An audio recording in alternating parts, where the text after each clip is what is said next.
Hello students, पिछले lecture में हमने एक तो टेलर सीरीज मेथड किया था और आर के मेथड किया था। आर के मेथड के रंगे-कुट्टा मेथड, जिसको first order, second order, third order और फोर्थ ऑर्डर तक ये सारे मेथड्स हमने किए थे।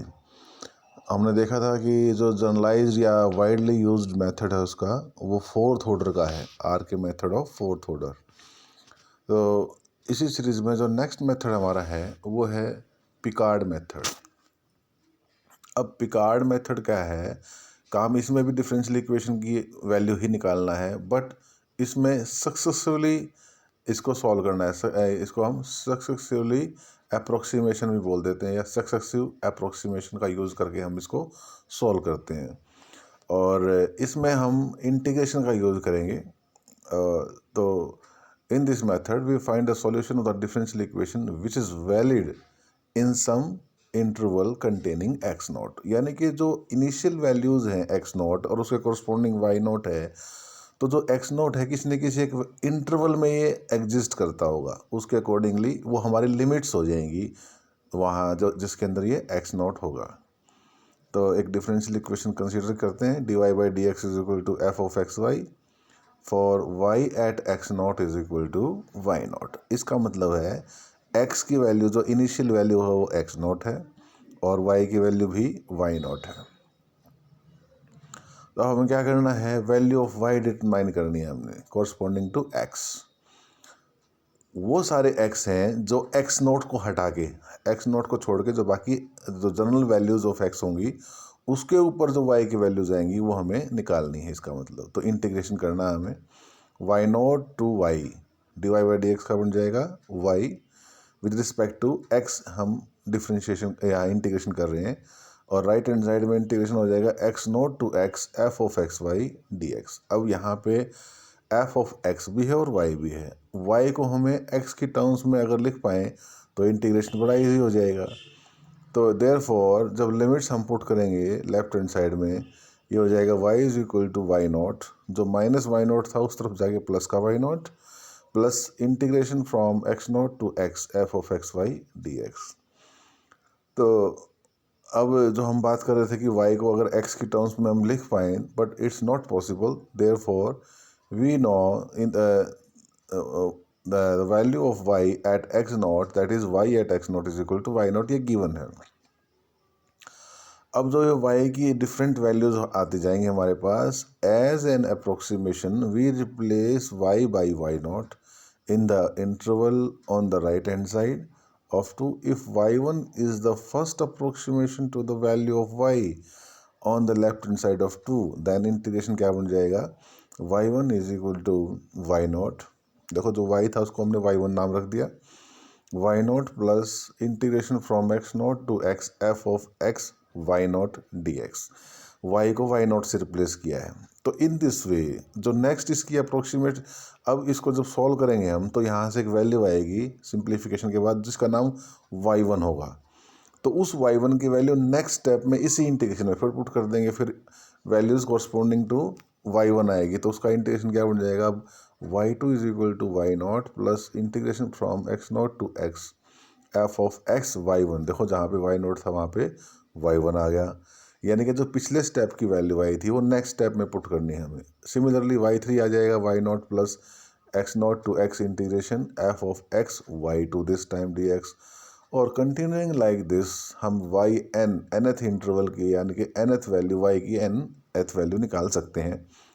तो ये आपके पास आ जाएगा y not plus integration from x not to x f of x y n minus one d x के बराबर। तो टू सक्सेसिव जैसे हम इसको स्टॉप कब करते हैं इस प्रोसेस को, जब जिस स्टेप की हम निकाल रहे हैं वैल्यू और उससे नेक्स्ट स्टेप की भी सेम वैल्यू आ जाए, यानी कि वाई आई और y i plus one th value या एन माइनस वन एथ और एन एथ वैल्यू अगर सेम आ जाए then we can stop the process. Question से समझ में आ जाएगा। Use Picard method to find the third approximation बोला है of the differential equation dy by dx is equal to y minus 1 and y at 0 is equal to 2. It means x not की value तो 0 है और y not की value है 2। तो Picard method का यूज़ किया हमने जो nth इक्वेशन आई थी y nth में y not plus integration from x not to x f of x comma y n minus one तो डी एक्स। इसकी जगह अब सक्सेसिव इंटीग्रेशन करते जाएंगे। पहले n की जगह 1 पुट करेंगे तो हमारे पास क्या आ जाएगा, फिर n की जगह 2 पुट करेंगे and so on. For the first approximation इसकी वैल्यू पुट कर दी, एक्स नॉट की 0 है और एक्स इंटीग्रेशन आपका हो जाएगा और वाई नॉट की वैल्यू 2 है तो 2 plus integration from 0 to x y n minus one और माइनस वन डी एक्स, ये वैल्यू वाई। तो फर्स्ट अप्रोक्सीमेशन आपकी हो जाएगी y one is equal to 2 integration from 0 to x y nought minus one d x. इसको simplify किया, values put कर दी, वाई नॉट की वैल्यू 2 माइनस वन और 1 का इंटीग्रेशन एक्स होता और एक्स में लिमिट पुट कर दी तो 2 प्लस एक्स आ जाएगा ये। अब सेकंड अप्रोक्सीमेशन जब आप निकालोगे तो यहाँ से जो वाई वन की वैल्यू है वो यहाँ पे पुट करनी है आपको।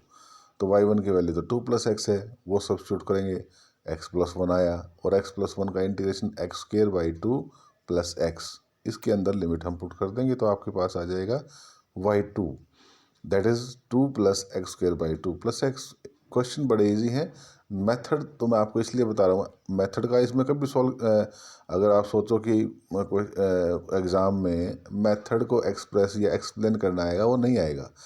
मेथड तो मैं आपको समझाने के लिए मैं बताता हूँ, अदरवाइज़ इस चैप्टर में जितने भी मेथड्स हैं वो आपको एग्ज़ाम के पॉइंट ऑफ व्यू से नहीं है बल्कि अंडरस्टैंडिंग पॉइंट ऑफ व्यू से हैं, ताकि आप क्वेश्चन इजीली कर सको। क्वेश्चन आपको प्रैक्टिस करनी है, क्वेश्चन नहीं आएगा आपका। तो वाई थ्री बिकॉज इसने थर्ड अप्रोक्सीमेशन तक मांगा था तो थर्ड अप्रोक्सीमेशन में हम वाई टू की वैल्यू पुट कर देंगे, इंटीग्रेशन को सिंप्लीफाई करके आपके पास थर्ड अप्रोक्सीमेशन ऑफ वाई की वैल्यू यानी कि वाई थ्री आ जाएगा। इस तरह से आपको ये सॉल्व करना है, जिसका नाम है पिकार्ड मेथड। सेकंड क्वेश्चन भी ऐसे ही है, तो इसमें कोई अलग बात नहीं है, आपको इस तरह से वैल्यूज़ को पुट करते जाना है। अब है प्रेडिक्टर करेक्टर मेथड। ये आपको क्वेश्चन तो इसका एक आधा ही आएगा, अदरवाइज सीखने के लिए ज़्यादा ज़रूरी है। इसमें क्या होता है, जैसे हम पिछला मेथड हमने पढ़ा था उसमें प्रीवियस वैल्यू ऑफ वाई की रिक्वायरमेंट थी। तो in the previous method to solve the differential equation और interval only the value of y at the beginning of the interval was required. तो यहाँ पे स्टार्टिंग वैल्यू तो हमें चाहिए थी, उसके बाद तो हम नेक्स्ट वैल्यू अपने आप निकाल लेते थे। तो to calculate the value of y at x is equal to x i plus one we need only the information, यानी कि एक्स आई वाई आई की चाहिए थी, यानी कि उससे ठीक पिछली वैल्यू हमें चाहिए थी, जिसको हम सिंगल स्टेप मेथड भी बोलते हैं। And we do not care for the nature of the solution at the past time, that is if xi and xi plus n are the two consecutive match point, we have xi plus 1 is equal to xi plus h। तो अब तक तो हमने ऐसा देखा था कि previous जो मैच में जो वैल्यूज़ आई हैं एक्स आई वाई आई की, उसी का ही हम यूज़ करते थे। अब हमें क्या करना पड़ेगा, एक तो प्रिडिक्टर फॉर्मूला आएगा, एक करेक्टर। प्रिडिक्टर और करेक्टर का क्या मतलब है कि हमें पहले तो फॉर्मूले को प्रिडिक्ट करना है, उसको अज्यूम करना है, उसको हमें ऐसे सोचना है कि ये इसका प्रिडिक्शन शो करेगा। जब हमारा प्रेडिक्शन आ जाएगा उसके बाद हमें एक करेक्टर फॉर्मूला चाहिएगा और करेक्टर फॉर्मूले में वो प्रेडिक्टर से जो वैल्यूज़ आई हैं उसमें सब्स्टिट्यूट करनी है। Such type of methods are called predictor and corrector method. अब इसके अंदर क्या ज़रूरत पड़ेगी आपको, एक तो यूलर्स मेथड है y i plus one is equal to y i plus h f of x i x nought plus i h and y i. Therefore, और जो इसके लिए applying modified Euler method, modified Euler method भी हमने पढ़ा हुआ है, y i plus one is equal to y i plus h by two f of x i y i plus f of x i minus x i plus one y i plus one. और modified में तो हमने देखा ही था, जो last में Y की values है वो प्रीवियस वंस यहाँ पे पुट होती थी, उसके अकॉर्डिंग हम निकालते थे। अब इसके अंदर तो हमें जो ऊपर वाला मेथड है यूलर मेथड, ये तो आपका प्रेडिक्टर मेथड का काम करेगा, और जो इसका मॉडिफाइड मेथड है मॉडिफाइड यूलर मेथड, वो करेक्टर का काम करेगा। देयरफॉर अब इसके इसी प्रिडिक्टर एंड करेक्टर के ऊपर हमारे पास अब दो मेथड्स आपके पास आगे आएंगे। एक तो मिलने सिम्पसन मेथड एंड दूसरा है एडम बाशफोर्ड मेथड। मिलने सिम्पसन मेथड में हम यूज़ करेंगे फॉरवर्ड डिफरेंस फॉर्मूला जो हमारा होता था, और एडम बाशफोर्ड मेथड में हम यूज़ करेंगे बैकवर्ड डिफरेंस फॉर्मूला, जो ऑपरेटर या फॉर्मूला हमने पढ़ा था। देयरफॉर अब मिलने सिम्पसन मेथड देख लेते हैं। मिलने सिम्पसन मेथड में क्या होगा, एक तो प्रेडिक्टर फॉर्मूला यहाँ पे भी मिलेगा हमें, या करेक्टर फॉर्मूला हमें जनरेट करना पड़ेगा। एक बार देख लेते हैं कि कैसे इसको जनरेट करते हैं, अदरवाइज क्वेश्चन आपका आप डायरेक्टली प्रेडिक्टर और करेक्टर फॉर्मूला में पुट करके हम सॉल्व करेंगे। तो given differential equation and initial conditions भी इसके अंदर दे रखी हैं। तो मिलने सिम्पसन मेथड से इसको सॉल्व करना है। गिवन मेथड हमारा यही है। तो गिवन इक्वेशन हमने लिख ली, उसके बाद Newton's forward formula, interpolation formula हमने लिख लिया, जो हम सेकंड चैप्टर से ही पढ़ के आए हैं।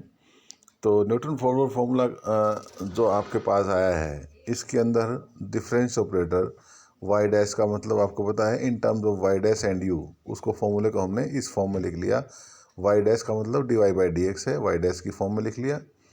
And integrating over the interval x nought to x nought plus 4h for u is equal to 0 to 4। अब यहाँ पे जो हमारा u की वैल्यू हमने ली है, वो अकॉर्डिंग टू यहाँ पे जो दे रखे हैं आपको मेथड्स कितने या कितने स्टेप्स में हम इसको सॉल्व कर पाएंगे उसके अकॉर्डिंग है। तो x nought to x nought plus 4h के बीच में, क्योंकि या 0 u को आप कह सकते हैं 0 या 4 के बीच में इसको सिंप्लीफाई करना है। जब हम इसको इंटीग्रेट कर देंगे तो आपके पास एक यहाँ पे एक्सप्रेशन आएगा, और जिसके अंदर यूज़ करना है आपको del is equal to e-1। और इसको जब आप सिंप्लीफाई करोगे, जैसे हम सेकंड चैप्टर में सिंप्लीफाई करते थे, तो एक प्रेडिक्टर फॉर्मूला आएगा। सिंप्लीफिकेशन के बाद जो एक फॉर्मूला आएगा उसको हम प्रेडिक्टर फॉर्मूला बोलते हैं।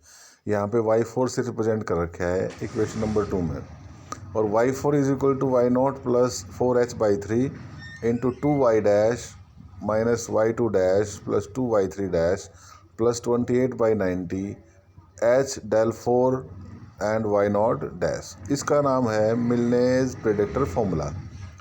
अब एक तो आपको इसको याद रखना है, y डैश को हम y1 dash y2 dash y3 dash.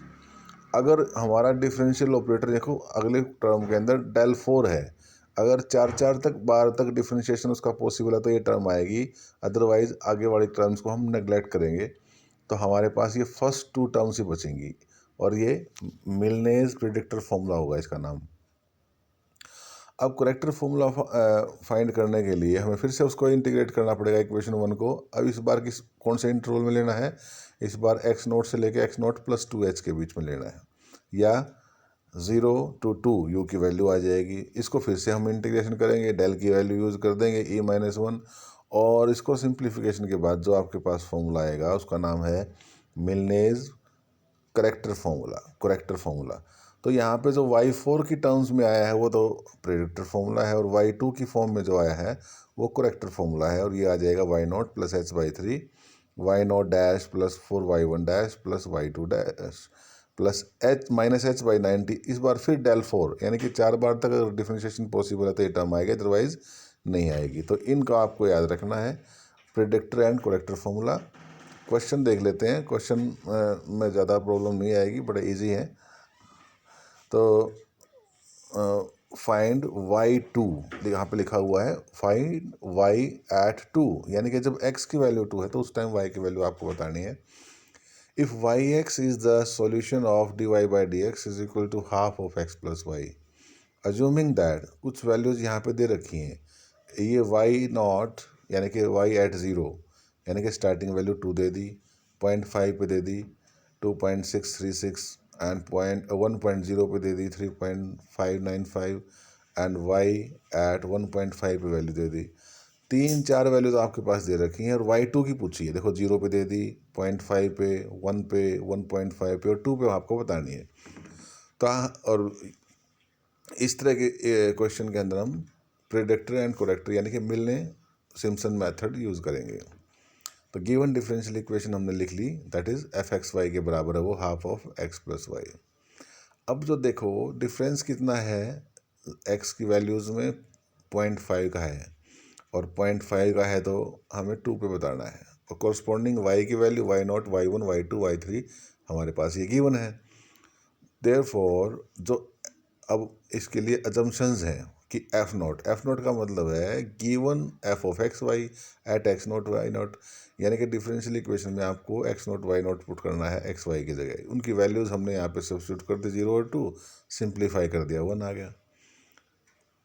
F one इसका मतलब इस बार x1 y1 की वैल्यू सब्स्टिट्यूट करनी है, फिर x2 y2 की वैल्यू सब्स्टिट्यूट करनी है और x3 y3 की वैल्यू सब्स्टिट्यूट करनी है। तो कॉरस्पॉन्डिंग आपके पास f1 f2 f3 इस तरह की वैल्यूज़ आएंगे हमारे पास। तो अब हमें क्या करना है, करेक्ट प्रेडिक्टर फॉर्मूले में इसको पुट करना है। हमें y4 निकालना है corresponding to x4 is equal to 2। तो प्रेडिक्टर फॉर्मूला हमारे पास क्या बन जाएगा, वो था हमारे पास y0 प्लस 4h/2। यहाँ पे आपके पास 2y1 था और 2y1 का मतलब है f1, यानी कि जो गिवन डिफरेंशियल इक्वेशन है उसकी वैल्यू x1 y1 के ऊपर जो वैल्यू होगी वो 2f1 प्लस f2 मीन्स वहाँ पे y2 लिखा हुआ था एंड 2f3, वो f3 यहाँ पे जो ऊपर आया है ये सब वैल्यूज़ यहाँ पे सब्स्टिट्यूट करेंगे तो आपके पास वैल्यू आ जाएगी f4 की, क्योंकि जो कि हमें करेक्टर फॉर्मूले में यूज़ करनी है। f3 तक की तो वैल्यू थी, f4 तक की वैल्यू हमने निकाल ली और इसका मतलब y4 जो कि है वो f4 है। अब हमें करेक्टर फॉर्मूला यूज़ करना है। करेक्टर फॉर्मूले के अंदर आपको पता है कि f4 यूज़ होगा उस टाइम, और f4 की वैल्यू यूज़ हमने कर ली। 2 और 3 की पहले से ही थी, वो वैल्यू सब्स्टिट्यूट कर दी और f4 की वैल्यू सब्स्टिट्यूट करने के बाद हमारे पास क्या आई, हमारे पास वैल्यू आ गई f4 at first approximation. Applying the character formula again, क्योंकि करेक्ट वैल्यू निकालनी है तो उसके लिए सेकेंड अप्रोक्सीमेशन में हमने यूज़ किया। अप्रोक्सीमेशन में फॉर्मूला वही रहेगा y2 प्लस h/3 वैल्यू, लेकिन इस बार जो लास्ट में f4 है, f4 की जगह f4 एट फर्स्ट अप्रोक्सीमेशन जो वैल्यू आई थी, ये आपको कैसा लग रहा है जैसे हमारे पास मॉडिफाइड यूलर फॉर्मूला था उस तरह से यूज़ करना है कि जो पिछली वैल्यू आई थी उसको नेक्स्ट में सब्स्टिट्यूट करना है। तो इस तरह से हमारे पास y2 आ जाएगा एंड मिलने सिम्पसन मेथड या प्रेडिक्टर करेक्टर फॉर्मूला से हमने इसको सिंप्लीफाई कर लिया। ऐसे ही नेक्स्ट क्वेश्चन है, इसके अंदर भी वैल्यूज़ दे रखी हैं और आपको पहले प्रेडिक्टर में पुट करना है और फिर उसके बाद करेक्टर में पुट करना है। यहाँ तक आप पास करेंगे। मिलने सिम्पसन या इसके बाद एडम बास फोर्थ मेथड जो कि न्यूटन बैकवर्ड फॉर्मूले के ऊपर ये बेस्ड है, इसको हम नेक्स्ट लेक्चर में करेंगे। Thank you.